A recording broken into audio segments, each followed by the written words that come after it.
What's good people? This is part three of Power and Responsibility. Um, Subtitle: Building. Starting from necessities, and that means pretty much uh, you know we have an economy, and there's different sectors of the economy.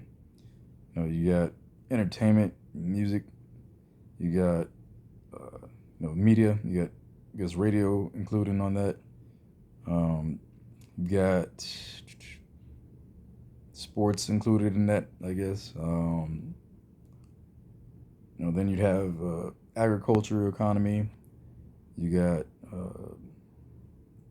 the things included in agriculture. So you got the raw products, tomatoes, onions, and all these vegetable products and fruits.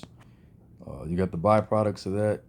Um, I guess being able to make that into compost. You know, you got fruit juices. You got tomato paste, and you got all the byproducts. I've seen folks make charcoal out of coconut husks. That all would go within agriculture, right? And you got industrial industries like steel making. I guess that all technically would probably fall under the mining sector, right? So you got the mining sector, and then industries that are spawned from the mining sector, like steel, aluminum, all these different things that deal with metals and precious metals and ore and minerals like that, sapphire, tanzanite, gold, whatever. Um, you got all kind of industries and all kind of sections of the economy, right? And I just like to take this episode to argue on the basis of starting mostly and generally from necessities, right? So there's things like food, water. To me, it means food, water, and housing, right? And those basic three things, and clothing, right? So those things, you know, are the basis of just a general society, right? So even if you didn't want to mine, right? So say this whole time humanity were just on an island, right? And we were an island, and on the island, from generations, all you ever really needed was food, water, and housing, right? Just like any animal in nature, how they survive, right? So they got the birds, the birds, they weave their nests, however, there's, different birds make different kind of nests, right? Uh, Termites make their mounds, ants make their mounds, you know, everything in nature, has a home for itself, and they find a way to eat and drink water, right? So those basics, you know, things in nature don't necessarily wear clothes like we do, but some animals do have fur, right, and wool and all that. So um, to base, especially with Africa, to build starting from our necessities. Firstly, it's if it's a necessity, it means there's going to be a demand for it, right? So it's not like you're venturing out into something where there's not going to be people who will be willing buyers of your product, all right? Um, so to be able to give supply Africa with all of the demand of all of our necessities should be like our number one priority, in my opinion, right? So for food, we should be able to feed ourselves. Um, Clothing, we make plenty of we have plenty of cotton that we grow, especially within West Africa. Um, Probably enough to clothe all of Africa and stop importing secondhand clothes, right? Um, you know, I've got so many ideas for like businesses. Like I said, I've seen somebody even make charcoal from, uh, you know, coconut husk, right? Uh, recycling stuff like that to keep a cleaner environment. Um, uh, what else I got stuff here? Something as simple as sisal, right? I had a friend in Tanzania, and she was recommending, sisal has always been used to make rope, right? And traditionally, other fibers that are also used, but traditionally they're used to make rope by hand, right? And you just industrialize it, make a plant and find a way to, make fiber without having to exhaust so much human energy resource, and you know, to do get the process done faster and be able to sell that product across, the country, region, and even across all of Africa. You know, um, yeah. Sisal, I got an idea for black soap. It's supposed to be one of the best soaps that you can possibly use for your skin, especially as black people. Um, it gets rid of discoloration. It's all kind of benefits, right? There is a slight problem of a mental issue with Africans and things that are made traditionally, things that are like local. Like there's all since Christianity came to the continent, there's been a theme of everything that's black, everything that's African is evil, and there's no benefits to it. But outside of that, there's still a lot of people that still use it.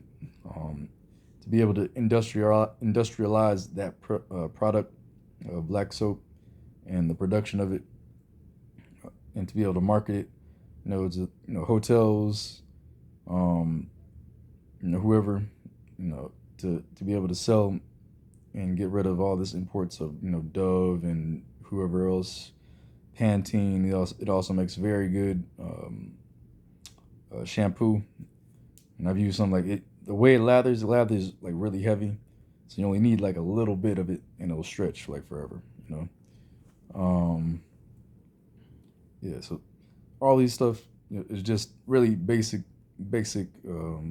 necessities that somebody will definitely buy because it's a necessity, right?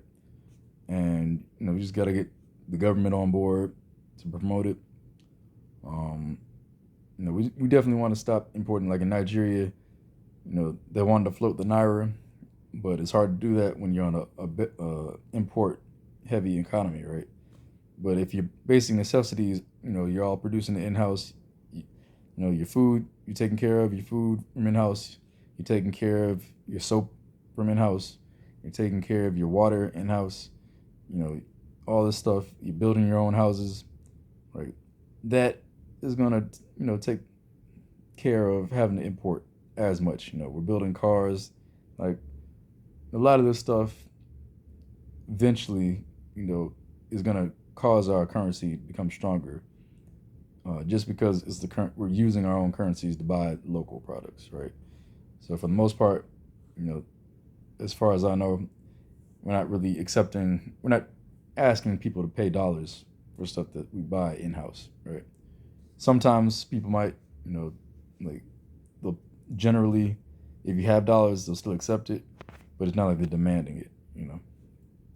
Um, and after the dollar falls in maybe another 5 to 10 to 20 years, like who's gonna really want it in the first place?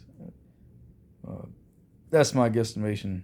I hear once debt to GDP level hits 130, and that's the tipping point, and there's no really going back. There's no economy that survived it.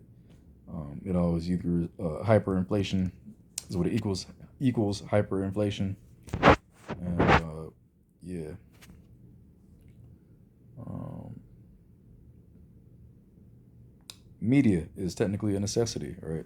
I'm gonna add that, and there's a need for us to start winning the media wars, right? We need to have more people with very quality content.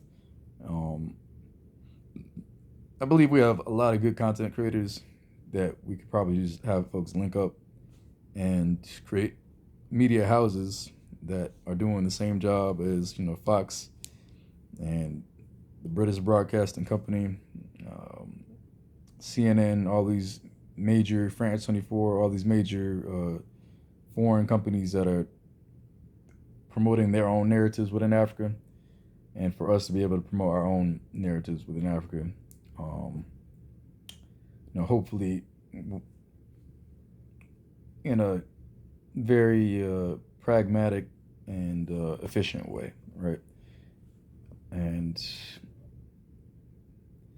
understanding the dynamics of what's going on, and not really falling for tricks of like, saying that Ibrahim Traore or the government of Mali or Niger, Assimi Goïta, Chiani, like these guys to fall in the trap of calling them dictators, or since it's a military government that they don't know what they're doing, and that they're killing their own people without researching it, having somebody on the ground tell you what's going on, shit like that. Yeah, necessities, the bare necessities, right? That's the first thing we should definitely try to tackle. Anybody within position to do that should definitely, um, as I feel, they should definitely, look into it heavily as the number one way to get not just money for themselves, but to get Africa off the ground. And you can't do anything when you depend on somebody else for food. You can't do anything. You depend on somebody else for water. Yeah, water. I've seen this guy that in America that came up with a machine that gets water from, I don't know if it's the air or whatever, but it's a machine that gives clean drinking water, right? And I know we've got our own geniuses in Africa. We got plenty of tech geniuses. Like I'm surprised I haven't found anybody yet on the continent that's doing that. But I'm sure there will be somebody in the near future that figures it out. Just like we can we emulate a lot. We copy and we emulate a lot. Yeah, it's mostly a good thing, but to a degree, I think we should definitely work on just improving what we already have, and going back in the past and seeing what is traditionally African that we can keep. What's traditionally from us that we can keep and just improve on it. Yeah, but we also need innovation, and there's things from outside that we can also take and use for ourselves, right? So I'm not against that at all.